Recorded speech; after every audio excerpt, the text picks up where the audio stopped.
Imagine lying face down in frozen dirt, your cheek pressed against cold Texas earth, and knowing, not fearing, knowing that the man sleeping 50 yards away on the other side of those crumbling limestone walls is going to die this morning. You have been lying here for over an hour. You have not spoken. The soldier next to you has not moved. 1,800 of you arranged in silence around an old mission compound, waiting for a bugle call that will signal the end of someone else's world. This is where the story of the Alamo actually begins. Not with speeches or legends or mythology, but with a cold, miserable army pressed into the dirt before dawn, waiting for permission to do something terrible. And if you enjoy historical stories told with this kind of depth and humanity, please don't fail to subscribe to this channel, leave a like, and comment. There's much more like this ahead. What's often overlooked in the way we tell the Alamo story is how much of it belongs to the men outside the walls. We spend so much time mourning the defenders that we forget the siege was an act of enormous human suffering on both sides. The Mexican soldiers lying in that frost weren't conquerors by nature. Many were conscripts. Young men from the villages and farming communities of central Mexico marched hundreds of miles north through punishing cold on roads that barely deserved the name toward a fortress held by men with rifles that could kill them before they ever got close. They knew what those walls contained. They had watched men die trying to approach them for 13 days. And now they lay in the pre-dawn dark, faces in the soil, ordered to get up and charge. The man who ordered that charge tells you almost everything you need to know about why the Alamo happened the way it did. Antonio Lopez de Santa Anna styled himself the Napoleon of the West, and there is something worth sitting with in that self-image, not the grandiosity of it, though that's certainly there, but what the comparison reveals about his understanding of power. Napoleon didn't just win battles. Napoleon performed victories. He understood that war was theater, that a crushing defeat inflicted on an enemy's morale was worth more than 10 tactical victories on a map. Santa Anna had absorbed that lesson completely. He didn't just want to retake Texas. He wanted to erase the rebellion in a single, decisive, unforgettable morning. He wanted the kind of victory that people whispered about for generations. And so he made a decision that his own officers thought was reckless. Heavier siege artillery was arriving from the south, 12-pound guns capable of reducing the Alamo's deteriorating walls to gravel from a safe distance without risking a single infantryman in a frontal assault. His generals laid out the calculus clearly. Wait one more day, let the guns do the work. The fortress falls the same way, but the body count on your side is a fraction of what a direct assault will cost. It was sound military advice from men who understood that an army is not infinitely replaceable, even when it outnumbers the enemy 9-1. Santa Anna refused. His stated reasons were tactical. Intelligence had suggested Texian reinforcements might be approaching from the east, and delay could mean a stronger garrison to overcome. But there was something operating beneath the tactical calculation, something more personal and more dangerous. Waiting for cannons to knock down walls was how an engineer thought. Santa Anna was not thinking like an engineer. He was thinking like a man who needed to be remembered. He wanted an assault. He wanted men climbing walls in the dark. He wanted the story. The order he gave his officers before they dispersed to their columns has echoed across nearly 2 centuries of historical debate. No quarter, no prisoners. The deguelo, the ancient Spanish bugle call that accompanied that order, was not simply a military signal. It was a philosophical statement delivered in music. It told the men in those columns what they were there to do, and it told anyone inside those walls who happened to hear it carried on the cold air what awaited them. Inside the Alamo, the men who heard it already knew. What makes the human dimension of this story so difficult to navigate cleanly is that the defenders were not a simple unified force with a single cause.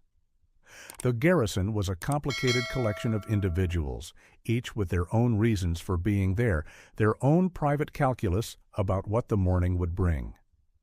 William Barrett Travis, 26 years old, already more certain of his own death than most people ever have reason to be, had written a letter 10 days earlier that was addressed, with characteristic ambition, not to a military commander or a political body, but to the entire world. He called it a message to all Americans and all people. He said he would never surrender. He said it was victory or death. What historians still debate is whether that letter was an expression of genuine conviction or an act of conscious myth-making. A young man trying to write his own ending before someone else wrote it for him. James Bowie was something different. He had arrived in Texas before most of the settlers whose rebellion he was now defending had married into a prominent Tejano family, had learned the land and its politics from the inside.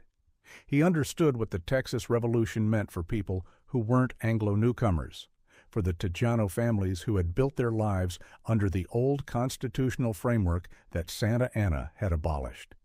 But by the time the siege began, Bowie was fighting a different battle entirely. Disease had taken what the siege had not yet claimed. He lay bedridden, burning with fever, reduced from the most physically formidable man in Texas to someone who reportedly asked to have his cot carried across a line in the dirt, so that everyone in the garrison could see that he intended to die here. That image, if it's true, and the historical evidence is contested, tells you something profound about what kind of thing the line in the dirt ceremony was actually accomplishing. It wasn't a military maneuver, it was a ritual. Travis was not reorganizing a defense, he was creating meaning. He was turning a military disaster into something that could survive it. Then there is Davy Crockett, who complicates every version of this story anyone tries to tell. Crockett had come to Texas not to die heroically, but to start over. He had lost his congressional seat in Tennessee, had grown restless with the life he'd built, and had followed a tide of frontiersmen westward, looking for land and a fresh chapter. He was the most famous man in the compound and, by most accounts, among the least interested in martyrdom. What the Alamo found in Crockett was not a man looking for a monument. It found a man who had simply not found a good enough reason to leave. By the evening of March 5th, leaving was no longer a practical option. The assault, when it came, was not the clean, heroic confrontation that the mythology requires.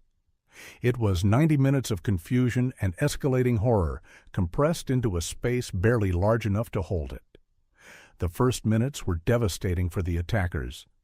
Texian artillerymen had spent 13 days sighting their cannon positions.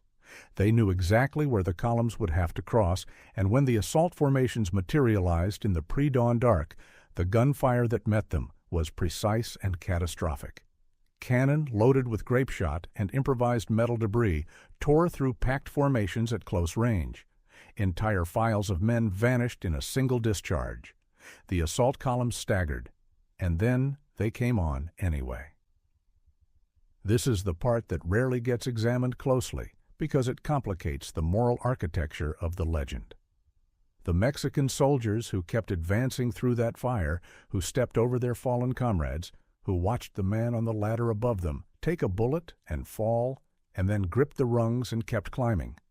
They were not doing so because they were fanatics or automatons. They were doing it because officers were behind them, with drawn swords, because the man beside them was climbing, because the psychology of a mass assault has its own terrible momentum. Forward was terrifying. Stopping in the open was worse. When the north wall was breached, something happened that sealed the fate of everyone inside. The Texian cannons on the raised platforms could not depress their barrels low enough to hit soldiers pressed against the base of the wall directly below them. The weapons that had been devastating at 200 yards were suddenly useless at 20 feet. The scaling ladders went up. And then, in what must have been one of the most viscerally demoralizing moments any defender could experience, Mexican soldiers who had poured over the parapet seized a Texian cannon, turned it around on its own platform, and fired it inward. The Alamo was no longer a fortress. It was a trap. What followed, room by room, in the corridors of the long barracks, in the cramped interior spaces of the compound, was not combat in any form that the word usually implies. The defenders who survived the initial breach retreated into stone rooms and barricaded the doors. The fighting that happened there was at a range where rifles were impractical and pistols barely more useful.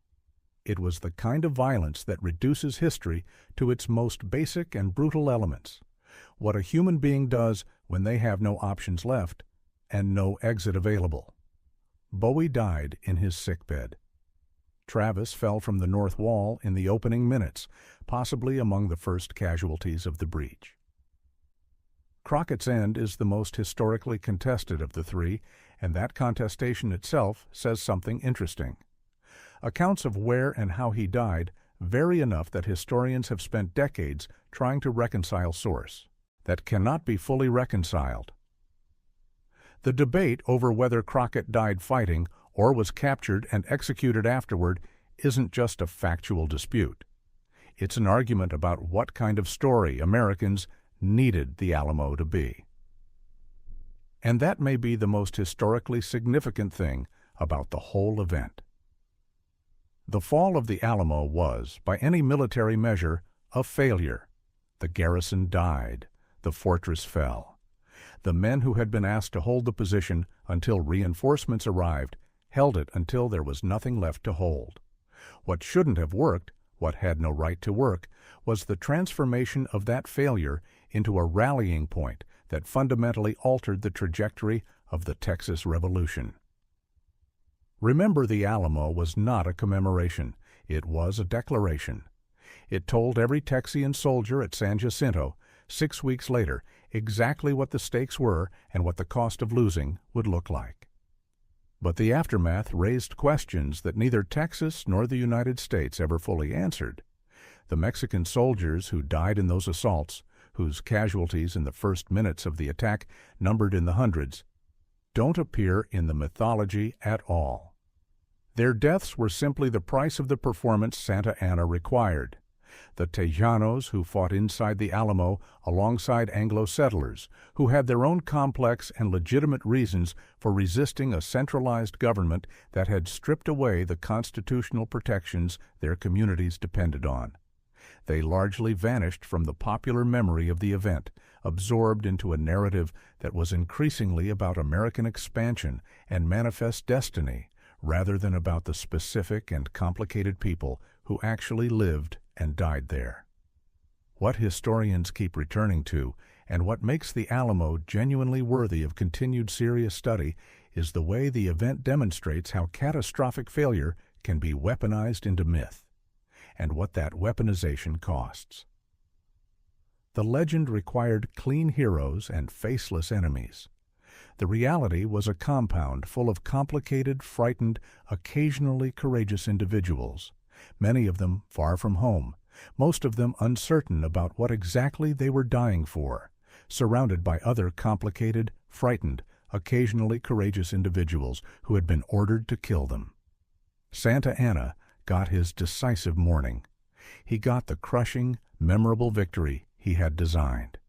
What he didn't get, what he could not have anticipated, was that the story he created that morning was not the one he intended to tell. He wanted a warning. He produced a battle cry, and the battle cry that came out of those 90 minutes of darkness and blood and limestone dust carried all the way to San Jacinto, where it ended his campaign, and all the way across the next 2 centuries, where it still hasn't finished asking us what we think we're remembering when we say we remember the Alamo,